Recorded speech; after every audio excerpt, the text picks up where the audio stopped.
ရသည်မှာအန်ဆိုသာရီရဲ့ကိုပြောင်းခဲ့ရင်သူ့နေရာမှာအန်တဝါဒန်နဲ့အစားထိုးခြင်းပြီးတဲ့ကျမတို့ရဲ့အမြင်အားလုံးပဲမင်္ဂလာပါရှင်ကျမတို့ရဲ့ကိုဆိုင်အေးရှက်စီလိုက် YouTube Channel နဲ့ Facebook Page ကနေပြောင်းညီကိုတွေအားလုံးကိုပြန်လည်ပြီးတော့ကြိုဆိုလိုက်ပါတယ်ရှင်ဒီနေ့ကျမပြပြသွားမယ့်အကြောင်းအရာလေးကတော့နေရသည်မှာအန်ဆိုဖာနက်တက်ထွက်ခွာသွားခဲ့ရင်သူ့နေရာမှာအန်တဝါဒန်နဲ့အစားထိုးစေခြင်းနဲ့ကျမတို့ရဲ့အမြင်လေးကိုပြပြသွားမှာဖြစ်ပါတယ်ကဲဒီတော့ဆက်လက်ကြရအောင်ဗျာလောကမှာဆန္ဒရှင်နေလန်းရှိတဲ့ဆိုပေမဲ့တခါတရံမှာဆန္ဒနဲ့လက်တွေ့ဘဝကထပ်တူမကြတဲ့အခါစိတ်ပြည့်အာရုံမှုတွေဖြစ်လာတတ်စမြဲပါယခုခါမှာလည်းကျမတို့ရဲ့ကွင်းလယ်ဖန်တီးခြင်းအန်ဆိုဖာနက်တက်တရား2025-26ဘောလုံးရာသီကုန်မှာအသင်ကဥရောပဝင်ခွင့်လွှဲလျှော်ခဲ့ရလို့စိတ်ပြည့်အားမလို့အမြတ်ဖြစ်နေပုံရပါတယ်အန်ဆိုလိုကမ္ဘာဖလားချန်ပီယံတယောက်ရဲ့အသွေးကအမြဲတမ်းအောင်မြင်မှုစာလောင်မှုကိုတောင်းဆိုနေတာကတော့တဘာဝပဲဖြစ်ပါတယ်အခုလက်ရှိထွက်ပေါ်နေတဲ့သတင်းတွေရအန်ဆိုဖာနက်တက်ဟာနေရာဒီမှာအသင်းပြမှုလမ်းစာရှာနေပြီးစပိန်ထိပ်သီးကလပ်ရီယယ်မက်ဒရစ်ကလည်းသူ့ကိုမျက်စိကျနေသလိုအန်ဆိုကိုရိုင်းကလည်းဘာနေဖြူမြေစီ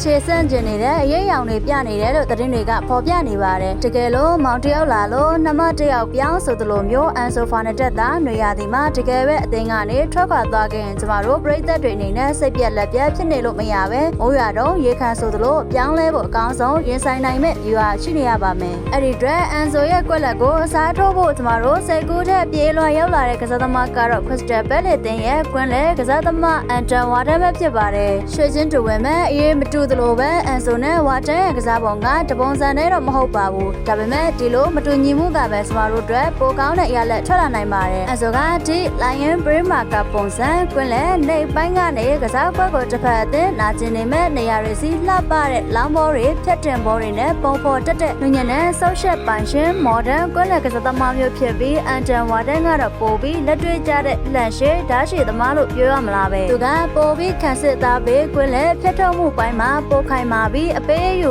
idea တော်တော်လေးညံဆန်သွက်လက်တဲ့ကစားသမားမျိုးပဲဖြစ်ပါတယ်ဥပမာပြရရင်အန်ဆိုကပိုးတယ်လို့နူညံ့ရင်ဝါတန်ကဂျင်းသားလို့ခိုင်ခဲ့တယ်လို့ပြောလို့ရပါတယ်ပြီးခဲ့တဲ့ရာသီတွေကရှယ်စီတင်ရဲ့ကွင်းလယ်မှာကိုင်စီတို့နဲ့အန်ဆိုတွဲကစားတဲ့အခါတခါတရံတိုက်စစ်နဲ့ခန်းစစ်ကြားဟန်ချက်ပြက်ယွန်းပြီးကွင်းလယ်ကဟာကွက်တွေဖြစ်ခဲ့တာအားလုံးသိပါသူ့အိုးနဲ့သူ့ဆန်တန်ယုံပဲဆိုသလိုပဲလက်ရှိရှယ်စီတင်ရဲ့ကွင်းလယ်လိုအပ်ချက်ကအန်ဆိုရဲ့လှပတဲ့အဝေးဘောတွေထက်ကွင်းလယ်ကိုတမရီတတိုင်းလိုပိတ်ဆို့ပြီး quick transition ကိုပံ့ပိုးပေးနိုင်မဲ့ကစားသမားမျိုးကိုလိုအပ်နေပါတယ်အန်ဒဝါဒန်ဟာကွင်းလယ်အဖြစ်ဆွဲရင်တင်ကောင်းတာမဟုတ်ပဲရှေ့ကုတ်ယူပြီးတာနဲ့ရှေ့တန်းစီကိုတောင်းလိုက်ဘောလုံးပေးဖို့မူ progressive pass တွေကိုအချိန်ဆိုင်မဲ့တိတိကျကျပေးဖို့နိုင်စွမ်းရှိသူဖြစ်တာကြောင့်ဒါဟာကျမတို့ရဲ့လင်းမြန်တဲ့တောင်ပန်းတိုက်စစ်ကစားသမားတွေအတွက်အချိန်ကိုက်တိုက်စစ်ဆန်ဖို့ခွင့်ရေးကောင်းတဲ့အများကြီးပိုရလာစေမှာပါတနည်းအားဖြင့်အန်ဆိုကအလှကိုဦးစားပေးရင်ဝါတန်ကအလုပ်ဖြစ်မှုကိုဦးစားပေးတာဖြစ်လို့ဝါတန်သာရှယ်စီတင်စီရောက်လာခဲ့ရင်အသင်းရဲ့ blackness ကိုပိုပြီးခိုင်မာလာစေမယ်လို့ကျမတို့ကတော့ယုံကြည်နေပါတယ်ဒါကြောင့်အချုပ်အပြည့်ပြောရရင်ဘောလုံးလောကမှာလူမရှိလို့ပွဲမပြတ်သလိုအဟောင်းတွေကွဲပြောင်းမှအစ်စ်တွေအစားထိုးလာတာသဘာဝတရားပါပဲအန်ဆိုဖာနက်တက်က